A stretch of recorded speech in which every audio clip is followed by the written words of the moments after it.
Salut tout le monde, bienvenue au bord de la piscine, ici en Guyane, où je viens de passer un week-end relax, bien mérité après ces mois intenses passés en forêt. Et si je vous retrouve aujourd'hui, c'est parce que nous allons plonger, vous allez plonger dans le 3e épisode et dernier épisode du film de ma vie. Et croyez-moi, ce film, c'est vraiment un film digne d'Hollywood. Bon, c'est vrai. Pas avec le même budget, hein, c'est vrai. Bon, bien entendu, quand je vous dis dernier épisode, c'est pas dernier épisode de ma vie, hein, c'est dernier épisode de ma vie passée. Et vous aurez le plaisir de découvrir ma vie actuelle, ici en Guyane, à travers de très très belles vidéos qui retraceront toutes les aventures que je vis ici depuis que je suis arrivé en Guyane il y a quelques mois. Pour ceux d'entre vous qui n'ont pas encore visionné le premier épisode et le 2e épisode, je vais tenter un petit rattrapage express. Alors dans le premier épisode, eh bien, l'épisode retrace de mon enfance et également vous assistez au développement, à la naissance de ce bel instinct qui me quittera jamais pendant toute ma vie. 2e épisode, de l'action, toujours de l'action et également de très très belles nouvelles aventures. Alors ce 3e épisode, si vous voulez bien le comprendre, je vous conseille quand même de regarder le 1er et le 2e épisode. Alors maintenant, roulement de tambour pour le titre de ce 3e épisode. Donc le 1er épisode, on aurait pu l'appeler Retour à l'instinct primaire. Et ce 3e épisode, le titre serait Retour aux sources et exposition médiatique. Alors je sais ce que vous pensez. Vous pensez que c'est un paradoxe. Eh bien, attendez de voir, attendez de découvrir ce 3e épisode et vous pourrez dire. Préparez-vous donc à des rebondissements très inattendus et peut-être quelques apparitions très très spéciales. Bon, je ne vais pas tout vous dévoiler, mais il y aura des surprises, des éclats de rire bien entendu et peut-être une ou deux leçons de vie très inspirantes à appliquer. Alors, si vous voulez continuer dans l'aventure, plonger dans l'aventure avec moi, n'oubliez pas de vous abonner, de liker et de me faire aussi vos plus beaux commentaires. Ça me fait toujours très très plaisir quand je lis vos mots, qui sont toujours très très bienveillants. Merci beaucoup d'avoir passé ce moment au bord de la piscine avec moi. Et je vous souhaite un bon visionnage de cet épisode numéro 3. Je vous retrouve pour de futures vidéos d'aventure. Restez cool, restez positif, ça c'est important. Et surtout, faites comme moi, kiffez la vie. Et je le dis encore, I love my life. À bientôt les amis.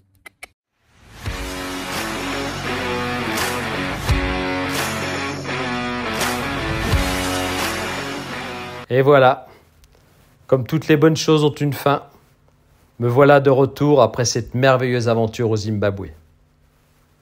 Difficile pour vous d'imaginer les choses incroyables que j'ai vues et vécues là-bas. C'était vraiment une expérience inoubliable. Et au-delà de toutes ces découvertes, il y a quelque chose que j'ai attendu avec impatience depuis le tout début de cette aventure. Quelque chose qui a rendu cette expérience encore plus précieuse. Les retrouvailles avec mes princesses, mes 2 filles qui m'ont beaucoup manqué là-bas. Et je suis très excité de leur raconter cette belle aventure et de partager ces moments extraordinaires avec elles. De façon confidentielle. Oui, de façon confidentielle, car je ne peux pas parler de mon aventure au grand public tant que RMC Découverte ne la diffuse pas. De toute façon, je sens que j'ai besoin de temps pour moi. Du temps pour me retrouver, pour retrouver de l'énergie après cette aventure très éprouvante au cours de laquelle j'ai perdu 9 kilos. Après la diffusion de l'émission, début septembre 2018, j'ai le plaisir de partager mon aventure et de répondre aux sollicitations des médias. Moment très agréable, moment de partage, comme j'adore. J'ai pris beaucoup de plaisir à participer à plusieurs émissions radio. Il faut que je vous dise, depuis mon retour, 2 intuitions me submergent. La première, je ressens qu'il est important que je partage et transmette mes expériences de vie. La deuxième, c'est que la nature est vraiment un environnement qui me rassure et m'apporte une très belle énergie. Je dois donc m'en rapprocher et avoir moins d'impact sur elle dans ma vie au quotidien. Je sens qu'il serait bon que je trouve un lieu où habiter en plein milieu de la nature.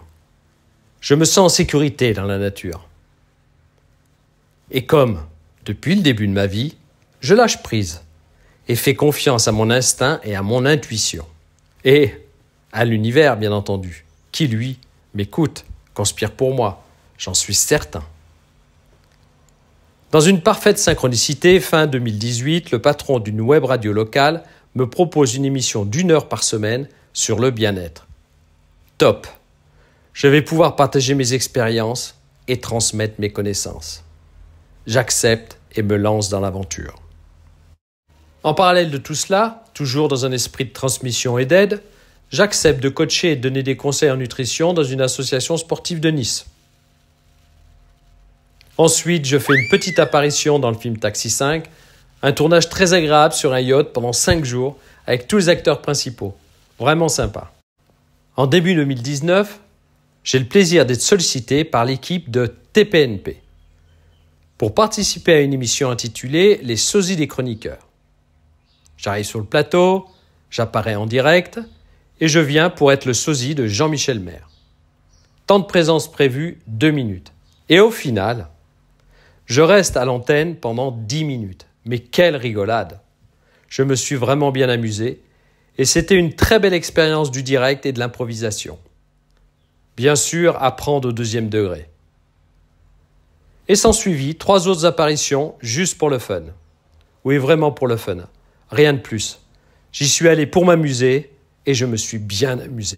Depuis fin 2018, écoutant mon intuition, je lance la recherche d'une grange située dans la montagne, isolée, à environ 1h30 de Nice. Bien entendu, où je pourrais vivre dans un maximum d'autonomie, avec potager, poules, chauffage et cuisine au bois. Beaucoup de personnes me disent « impossible ».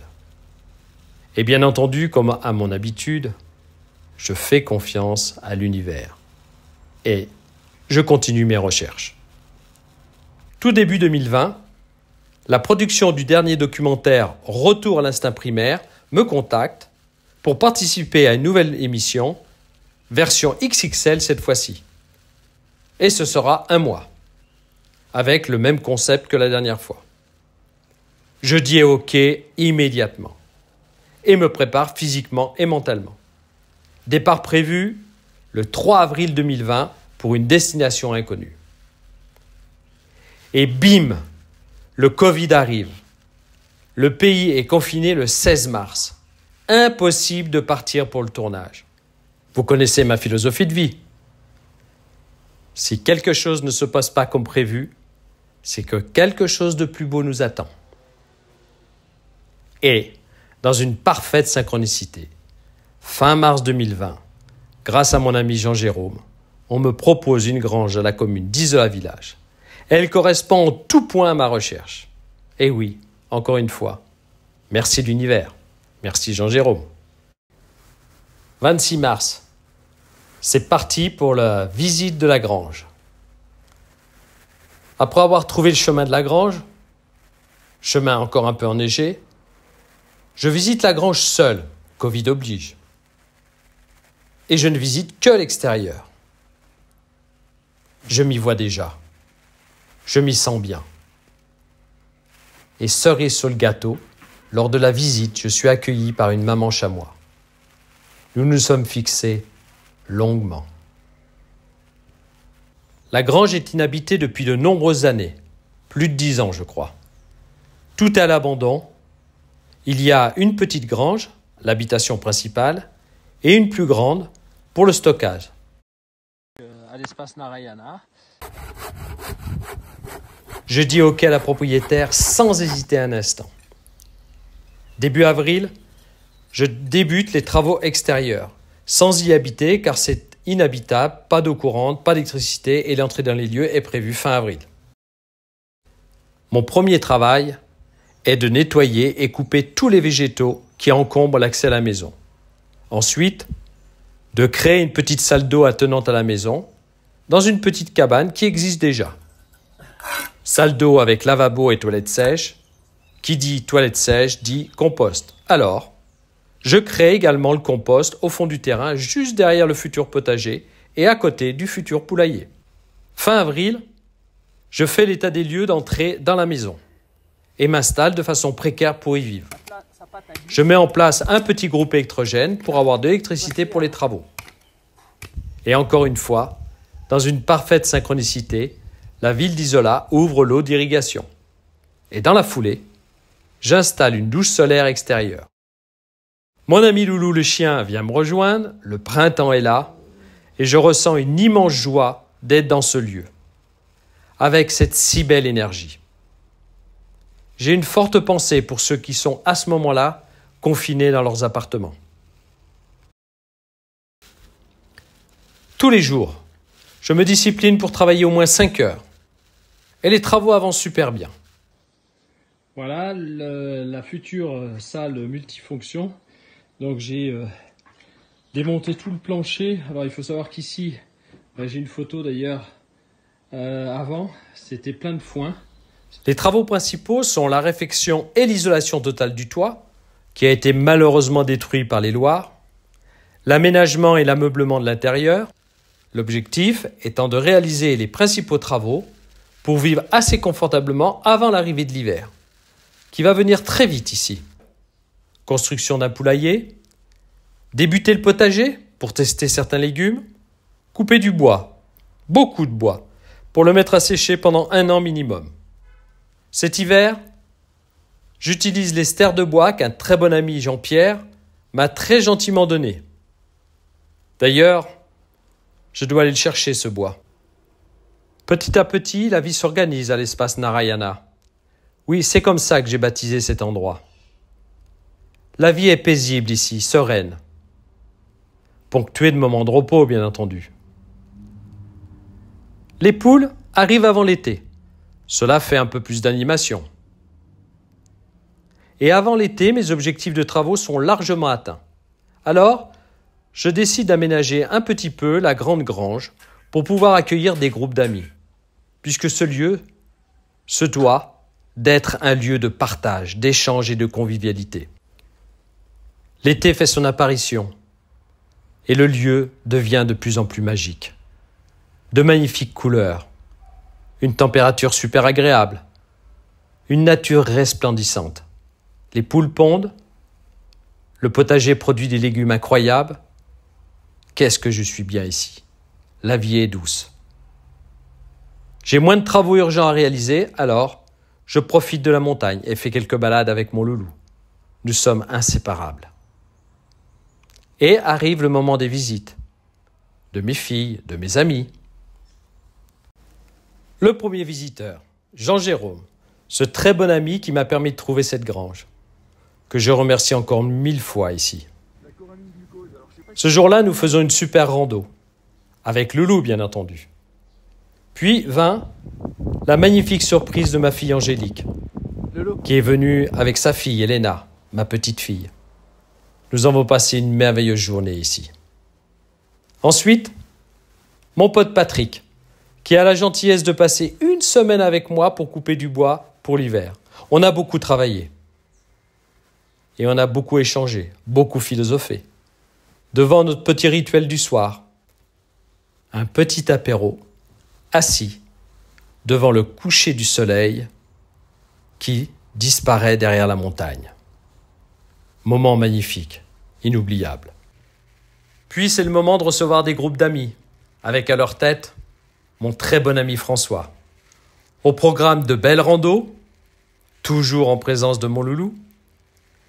Pendant la rando, initiation à la vie dans la nature, avec toutes ces techniques de vie autonome. Bivouac dans la montagne, abri de fortune, feu de façon primitive, sans oublier initiation à la méditation. Bref, de très beaux souvenirs et de très belles expériences pour certains. Et pour moi, encore de très beaux moments de transmission aux autres. J'adore cela. Vous savez, on apprend beaucoup en apprenant aux autres et en transmettant. Un été très enrichissant et tellement baigné dans l'amour, dans la sérénité. Je voudrais dire encore merci. Merci l'univers. L'automne arrive. J'en profite pour terminer quelques travaux et préparer la maison pour bien aborder l'hiver. Hiver qui est rude ici à la montagne.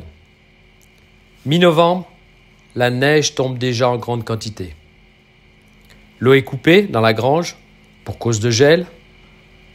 Je me sers de l'eau stockée dans 2 cuves de 1000 litres placées dans la grande grange, dans une petite pièce bien isolée du froid. Nous nous adaptons tous à l'hiver.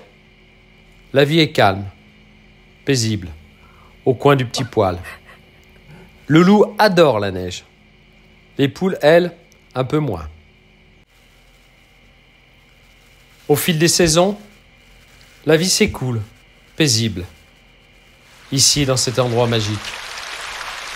Les années aussi s'écoulent. 2021, 2022, encore des travaux d'amélioration extérieure et intérieure, de l'entretien, toujours de l'entretien. Et encore de magnifiques moments vécus ici avec ma famille, mes amis, plein d'amis, et le loup, bien entendu. Quel bel endroit cet espace Narayana. Vous me connaissez? Vous avez bien compris depuis le début de ce film. Je ne tiens pas en place. Et ça fait déjà 3 ans que je suis ici. Je commence à avoir des fourmis dans les jambes. Besoin de voyage, de bouger. Besoin d'un challenge. Comme d'habitude, l'univers m'entend. Et début 2023 se présente à moi une opportunité de vivre une aventure incroyable en Guyane. Le temps d'étudier la proposition et de préparer mon départ, et hop, direction Cayenne. Pour y faire quoi? Vous vous demandez bien, hein? C'est logique, vous voulez savoir. Eh bien, continuez à me suivre, car ce sera l'objet de la prochaine vidéo. Je vous dirai tout sur mon métier, ma vie actuelle, mes projets. Merci encore d'avoir regardé ces 3 épisodes, en souhaitant qu'ils vous ont permis de mieux me connaître, de mieux me comprendre, et qui vous permettront de mieux appréhender mes futures aventures. À très bientôt. Et ma conclusion sera I love my life.